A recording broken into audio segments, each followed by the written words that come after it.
It was another tough day at the office for the Bears as they fell to a 60-0 defeat at home to Oldham on the weekend. We've got all the post-match reaction for you right here. This is the world's greatest podcast about the Coventry Bears. This is Bare Necessities.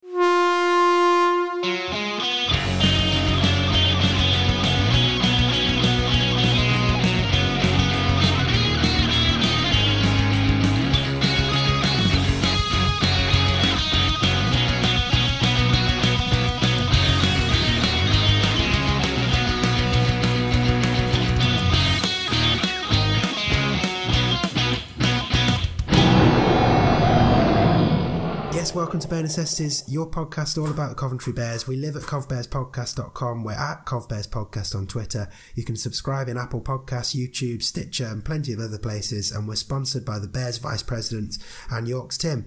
I'm one of your hosts, a rather bunged up Dave Musson, and joining me as always is a much less bunged up former Bears player, Craig Cathcart. Craig, how are you doing? Are you all right? Yes, I'm good, mate. I'm good. Obviously a bit disappointed with the result at the weekend, but, we'll soldier on and, still things to be positive about. Yeah, we're nothing if not good at finding positives on this podcast. So coming up this week, we've got more of your questions for Mr. C. We've got a very special pep talk at the end of the episode, a pep talk for the Bears, courtesy of the coaching legend that is Julie Barndoor. But first, we've got that game against Oldham. So this is the point where we normally go through the story of the match. To be honest, there isn't much of a story to tell from a Bears point of view, as a scoreline of 60-0 probably suggests. The Bears had very little ball and most of it was in front of their own sticks. In fact, they only really had two sets anywhere near the Oldham line all game, and they didn't really go to plan. The visitors, on the other hand, they were clinical, they were relentless. They were 38-0 up at half-time, 60-0 up at the end of the game, scoring 11 tries in the process.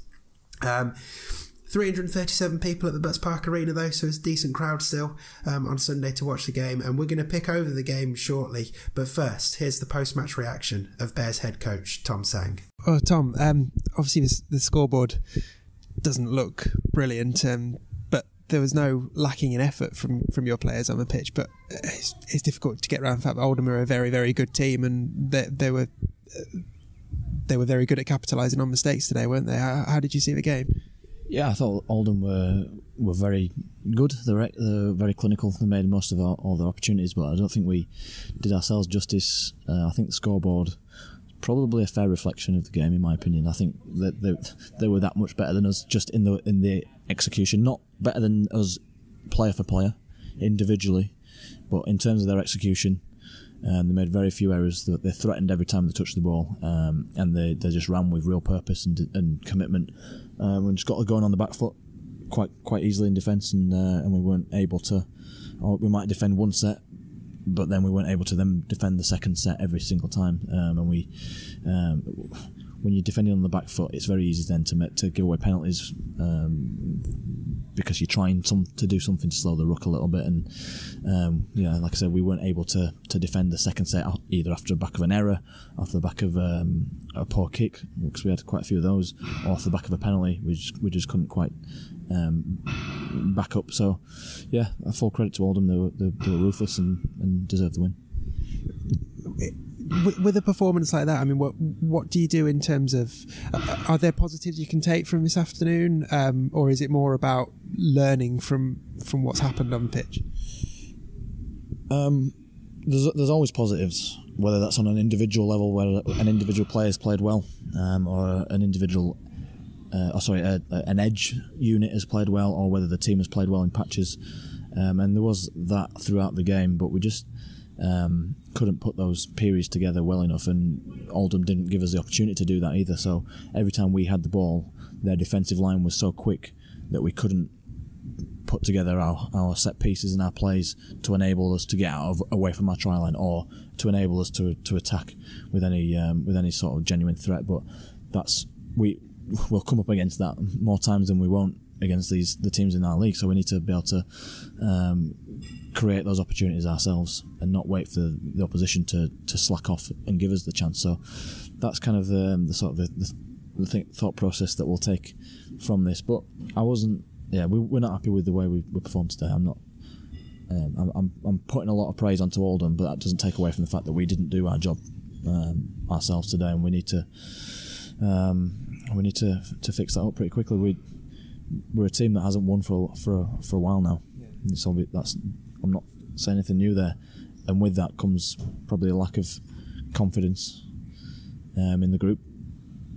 I'm confident that the team is good enough and can turn itself around, but I think collectively within the group there's just that sort of underlying lack of confidence that means that when we do go down by a try or two, that we might not quite have the right mindset to want to or know how to get ourselves out of the hole. So obviously my job is to keep helping the guys understand that they are good enough and they're capable, and give them the means and the framework to be able to do that. So we'll keep plugging away. And some positives in terms of the couple of names back on the team sheet today. So Errol Carter back after a few weeks out injured, back injury, and your captain back after his broken leg. Were you pleased with how they made their return to the pitch today? Yeah, both been out for a while. Chris a little bit longer.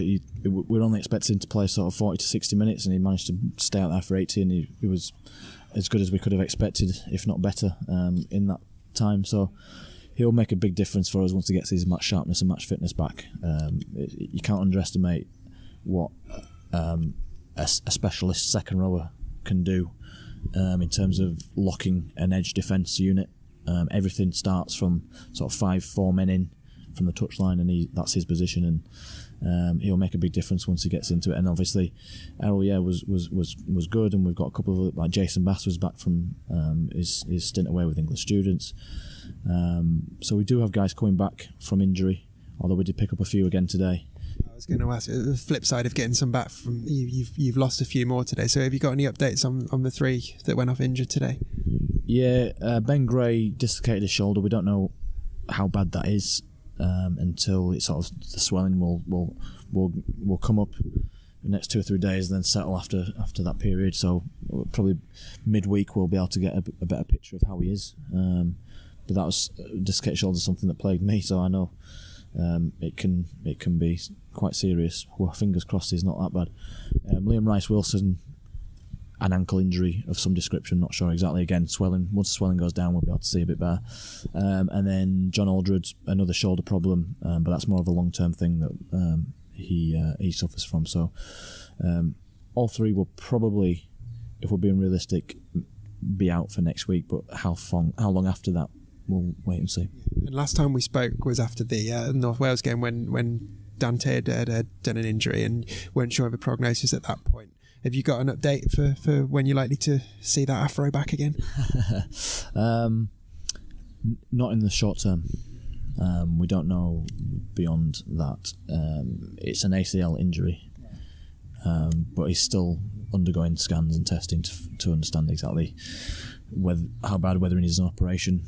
If he needs an operation, that's the rest of the season. It's 9 to 12 months recovery.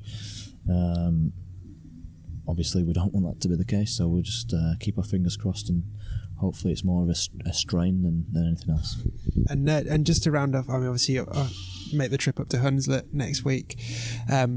What are you thinking ahead of that fixture? Because it's a tricky place to go to, isn't it, and get a result? Yeah, we've not really had much joy up in South Leeds playing against Hunslet. I think I've said before, it's a game that sits closely to me. My family, my mum's side of my family are from South Leeds originally, so I always enjoy going up there and playing against that team. But they beat Oldham in Oldham not long ago. They ground out a real tough win yesterday against London Scholars, so that doesn't get any easier. That sort of top 6, 7, 8 teams in this division are all about the same standard, if not probably sort of top 9 or 10 teams. So we know it's going to be a tough game. We need to dust ourselves down and come back out firing and just make sure that we start to or continue to learn the lessons and improve, which we're trying to do. Okay, Tom, as ever, really appreciate you taking the time to chat to us, and see you soon. No problem, thanks. Okay, that's the post-match thoughts of Bears head coach Tom Tsang. As always, huge thanks to Tom for taking the time to join us on the podcast after the game. Craig, Tom wasn't happy with the Bears' performance and even said that he felt the scoreline was actually a fair reflection of the game.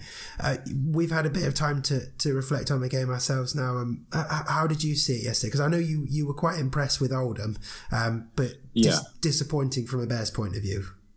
Yeah, I think, going into the game, I wasn't expecting too much. Oldham came into the game on a great run of form. I think they've won about 8 or 9 in a row, and they are looking pretty ominous. They're just hanging on the coattails of York in third place. And to be honest, based on what I saw yesterday, I think they're in with a really good shout of top 2. I'd say I would put them as promotion contenders, absolutely. Mm-hmm. They were very, very impressive, particularly in defence. I mean, they were pretty ruthless in defence in terms of, when teams sometimes when they open up a big lead, they let things slip, but they were so well organised, so well drilled. They're definitely one of the best drilled sides defensively that I've seen this year. And in terms of performances at the Butts Park Arena, probably the best performance that I've seen from an away team this year. The Bears really, defensively, the Bears were defending set after set, and they give it a real good go, and they defended well in numbers at times. But just tiredness when you're defending repeated sets, gaps start to open, and Oldham exploited that. Not only that, they were completely clinical. If and when the Bears made any mistakes, they just pounced on it and they were straight in.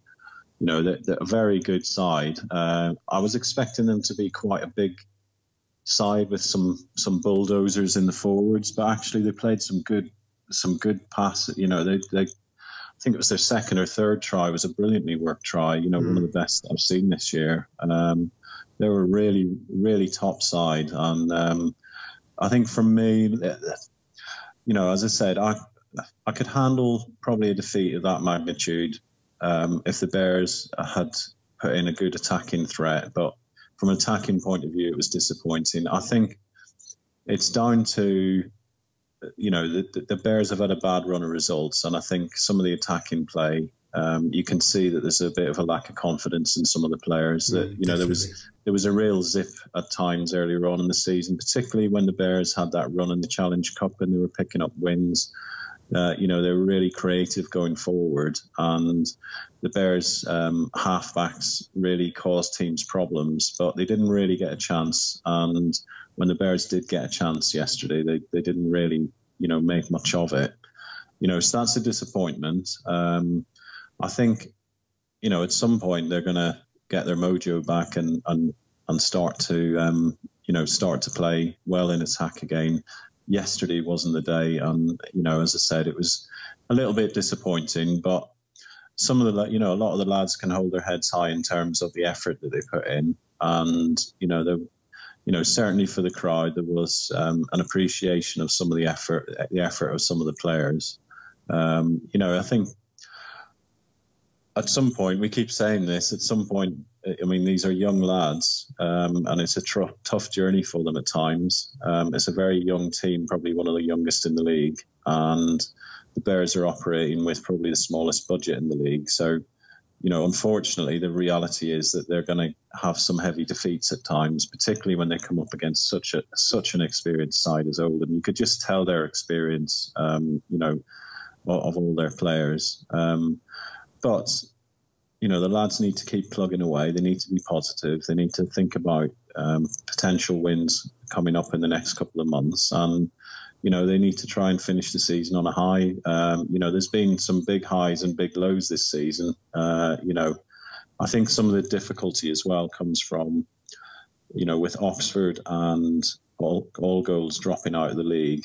There straight away is a couple of games that the Bears potentially would be looking to win at home. It's very hard with the big 8 at the top of this league for the teams, the expansion or so-called expansion teams, to make any headway. But yeah, one of those things, I think.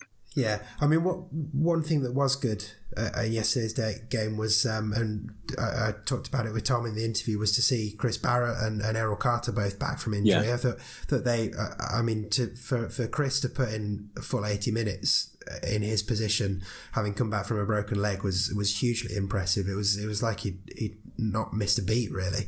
Errol, the limited ball Errol had, he looked like he's not lost any of the form we saw early in the season. Yeah.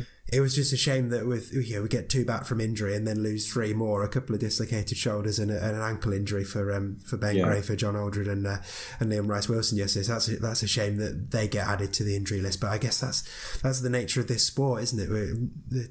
It's a high contact, high collision sport. We're gonna get players coming back and going out again all the time. I mean, Chris Barrett was hugely impressive, I thought, considering his probably lack of fitness.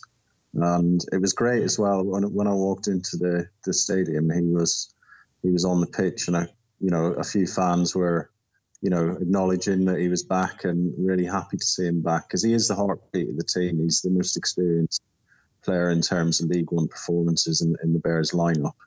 I think him and Chris Vitellini. So it's good to have him back. And once he starts to get his fitness back and starts working with the lads again in training and everything else, that'll pay dividends. But the injuries have been tough on the Bears this year, without a doubt, and losing players as well for international duty. It's taken its toll a little bit in more recent weeks. But as I said, there's games coming up now that they can look forward to, and they need to just put the defeat yesterday behind them. Yeah, and I mean, looking ahead, looking at the fixture list for the next 3 or 4 games, on paper, they all look like very difficult games. But I guess, and I know it's something we said all season, I guess that means that there's nothing for the Bears to lose in these games, so they can go into them with everyone fully expecting them to get beaten, and in theory there should be less pressure on them, so maybe they can try things out. Maybe they can try out a few set moves and just try and, as you said earlier, get that mojo back. What do you think, based on your experience? I know you played in a very different Bears setup, but based on your experience of playing previously, with the club being in a bit of a difficult run at the moment, do you think something as simple as a really well taken, well scored try could actually pep the spirits up of the team and actually help get the mojo back? Just one good set play that works off and results in a try. Do you think something like that could have an effect for the rest of the season? If, say, they were to score a really, really well worked try this Sunday at Hunslet, do you think that could be a positive thing? Yeah, I think, they need to just... It's so hard when you're playing games and you're defending for the majority of the game and you're tackling and tackling and tackling. What they need to do to ease some of that pressure is just score some tries. If you lose, if you come up against a really good side and you concede 40, 50 points, but you're scoring 20, then, at least it gives players something to play for. I think that, getting nilled at home is a bit demoralising, so they won't want that to happen again. And, they just need to keep working hard and things will start to come off. It just takes just some sort of spark to get them going again. And you never know in rugby, it's always going to be difficult playing some of these experienced northern sides for them to get something out of the game. But, they need to go into a game, stay close and tight with the opposition, and then you never know what will happen. Yeah. There's always a chance. And, as you said, anything, just something like that, or, even if they were to score 3 or 4 tries against a very good side and have well worked tries, then that would be a real positive. As I said, the guys are in a little bit of a slog at the moment, I think, and they just need a bit of respite from that. And there's a couple of games coming up in the next couple of months that they'll be targeting as potential wins, and hopefully they will get 1 or 2. Yeah, and of course it's worth remembering the bigger picture here. The fact that Bears have changed their recruitment policy ahead of this season. The way they've recruited this year is to hopefully try and keep a bulk of this squad together the next year, which would be a luxury that the team have never really had before. It's always been starting from scratch before. So we've talked a lot on this show about how there's a lot of talent in the squad this season, and all being well, we should see most of it back on the pitch next year as well. And if nothing else, this season should make them much stronger for next season. So got to stay positive and look ahead. Yeah, the Bears are up against it from a budgetary point of view. there's teams in the league whose budgets are vastly more than the Bears. But not only that, the teams with the bigger budgets are mostly based in the north, and they have better access to amateur players coming through the ranks. Yeah. Most places have a number of amateur rugby league clubs around them. A lot of the clubs as well are in close proximity to Super League clubs and have dual reg, Super League and Championship clubs, and have dual reg agreements with those. So they get top quality players coming in to play for them week in, week out. So the Bears are up against it from that point of view, and they're playing a long game. You know, they've taken the approach that unless they build something for the future, then, it's always going to be a struggle. You know, there are teams in the league. Newcastle are a very good example. Newcastle were the whipping boys for a number of years at the bottom of the league, getting hammered week in, week out. They were getting pummeled by 80, 90 points in some games. And look at them now. I mean, they're not likely to get promoted this year, but they're up there near the top of the league and picking up good results. Not only that, they're developing, similar to the Bears, they've got a junior pathway. They're doing a really good job. So it just shows if you are patient and you take the time, then good results will happen. And if anything, everyone associated with the Bears, the manager, coaches, Alan himself and everyone else, they're completely passionate about rugby league, and that will pay dividends in the end. Yeah, definitely so. Okay, well, I think that's enough chat about the Oldham game. Let's crack on with the rest of the show. So still to come, we've got that special pep talk from Julie Barndoor. But first, it's time to Ask Mr. C. Right, this is Ask Mr. C, the part of the show where I put your questions to my co-host, and this part of the show is sponsored by York's Tim, for which we are very, very grateful. If you've got something you'd like to ask Craig on a future episode, then don't be shy. Email us a question using the contact form at covbearspodcast.com, or tweet it to us at covbearspodcast using the hashtag AskMrC. So, first question this week comes from Wallace Smith, who says, Coventry have had some tough results this year. And for his Ask Mr. C question, he wants to know, would you like to see a League 2 or a Conference League that would allow teams to Coventry, to have more competitive matches while developing local players? So a sort of another step in the ladder below what we're currently at. What do you think? Well, I think when League One was initially created, I think the thinking behind it was that there would be a number of expansion teams in there, and it would give teams like Coventry, Hemel and others the opportunity to grow organically and then move up through the leagues potentially as they grow. It's not quite worked out like that in reality, and with the likes of All Golds and Oxford dropping out last year, it means that actually there's very few expansion clubs left in the league. And they're up against, there's some big names in League One. There's Bradford, the likes of Hunslet.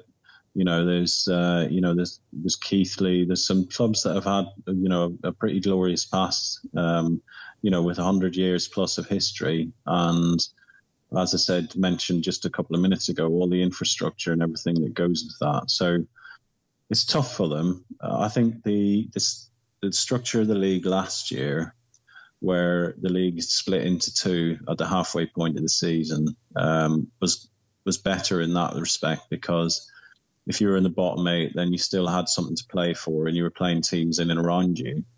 The difficulty was that, for example, last year, the Bears didn't have a home game against Toronto, which would have been a real boost from a financial point of view. So, without that, the downside of that sort of structure is you don't have necessarily home and away games against everyone. So it's difficult.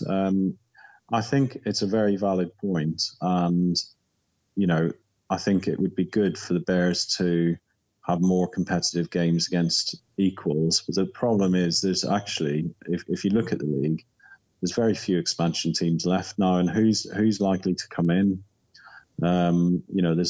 there's lots of really good amateur clubs based in non-heartland areas, but most of those are probably not ready to enter into the semi-professional game and everything that involves. And then you're looking at potentially national conference teams coming in, and most of those are traditional amateur clubs who don't have much interest in becoming a semi-pro or professional club. And most of those, as I say, are also based in the heartland. So it's a difficult one, you know, but I think something does need looking at. You know, the likes of Coventry and Hemel and West Wales need a leg up somehow to make them, you know, yeah, those clubs have got to help themselves. But when you look at what the Bears are doing with, you know, they got, I think it was 70 juniors turned up at the weekend for training. They've got 13 to 16-year-olds training. They had link-ups with, you know, Midlands Hurricanes. They got a link-up with the Black Swans in Pershore. So the club are doing everything right to help develop players of the future, but they need help now. You know, and, you know, everyone in League One gets the same amount of money at the start of the season, but other clubs have budget, you know, much bigger budgets from money put into the club by rich owners or big sponsorship deals or whatever else. So something needs to be done to try and level the playing field a little bit. And, you know, I suppose the other side of it is if you know, a separate league was created for expansion clubs, then the Bears don't get to play the likes of Bradford, which is going to be massive in, you know, at the end of June, a massive game and a real measure of where the Bears are in terms of, you know, playing the likes of Bradford Bulls is just going to be amazing. I think for some people, though, it's quite a simplistic view to look at the Bears and see that there's no progress, because having followed them since they've been in League One, the standard of League One has gone up a lot, in my opinion. And the Bears are doing their very best to keep up with the teams near the top. And, you know, on the most part, they're doing quite well, considering, you know, as I said, all the things I've just mentioned. But it's so difficult to keep up with those teams. And, you know, as I said, I think some sort of assistance is needed to help expansion clubs. Certainly they can't be expected to do everything on their own. No matter how good a system you have around you and what you do, it's very, very hard without significant investment to make a dent in, you know, against the traditional heartland clubs. Yeah, fair enough. Okay, and second up this week is a question from Bears CEO Alan Robinson, and he asks, what if we could draw players from a pool of players who are not being used by dual reg or on loan each week and not getting game time if all clubs declared these players to expansion clubs only rather than everyone? Could it work? So that's better access to better players for clubs like the Bears, I'm guessing. My initial thoughts on that was that I didn't really like it because I'm not much of a fan of dual reg. I know the Bears have had, you know, one or two dual reg players this year from London Broncos, but, you know, it really skews the results in the league sometimes when teams turn up for a game and they have 3 Super League players in their lineup. And some clubs have fallen foul of it because they've had a brilliant result one week and then a poor result the next week when they don't have the dual reg players available. And you look at the Bears, I mean, we've played Hakim Maludi and Jai Hitchcock this year, haven't we? Yeah. Hakim Maludi is now starting in Super League, and you and I saw Jai Hitchcock's.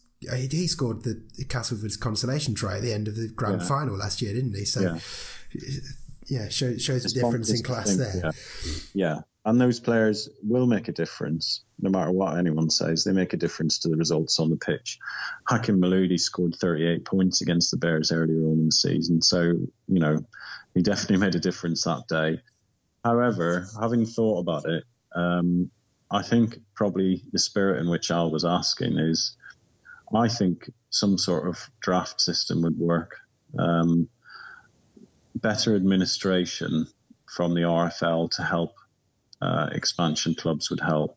So where there are players available for signing on short-term loans or dual reg agreements or whatever else, then that should be done. Alternatively, instead of having clubs doing individual dual reg agreements, how about all the dual reg players go into a pool, and it's done like a draft system, so clubs can make an offer to sign someone on the basis that, for example, you might need a fullback for a couple of games or even for most of the season, and do it that way. That might work. And when you say a draft system, would you mimic how the NFL does it and give priority better players to the lower ranked teams and work it that way? Yeah.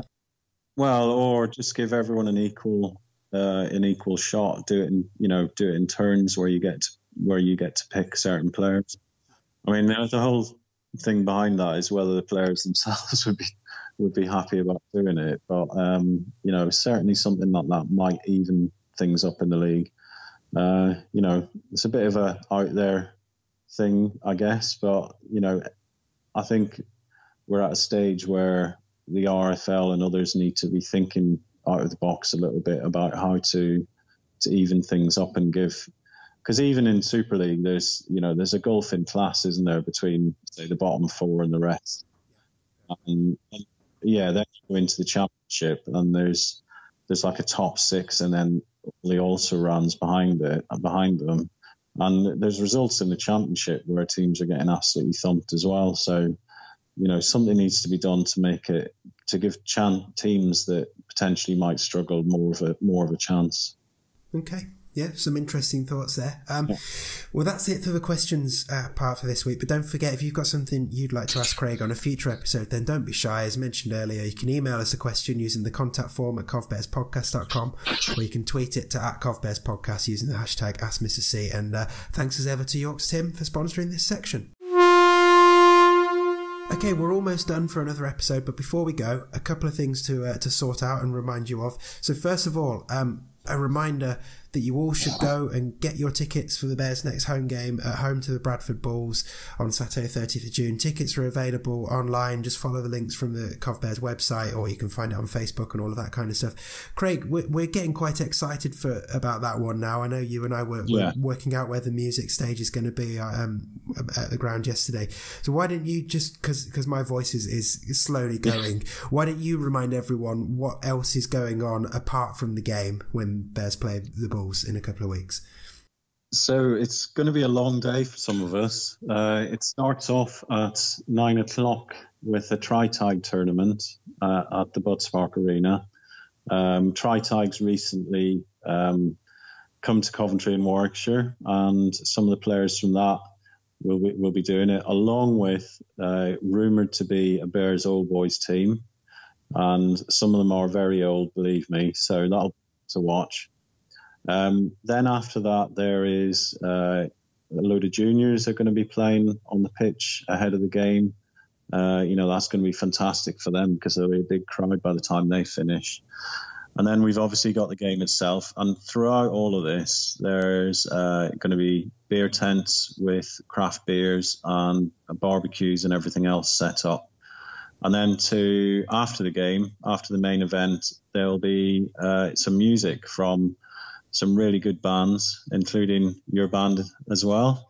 And we actually did our first interview with did an interview with one of the acts yesterday, and we'll be announcing who they are fairly soon. But that's going to be a great couple of hours, and that stage is going to be set up next to the craft beers and everything else, so people will be able to stay outside and hopefully enjoy a nice sunny summer's day. Yes, indeed, and there is also hospitality in the bit between the pre-match tag tournament and the match itself as well.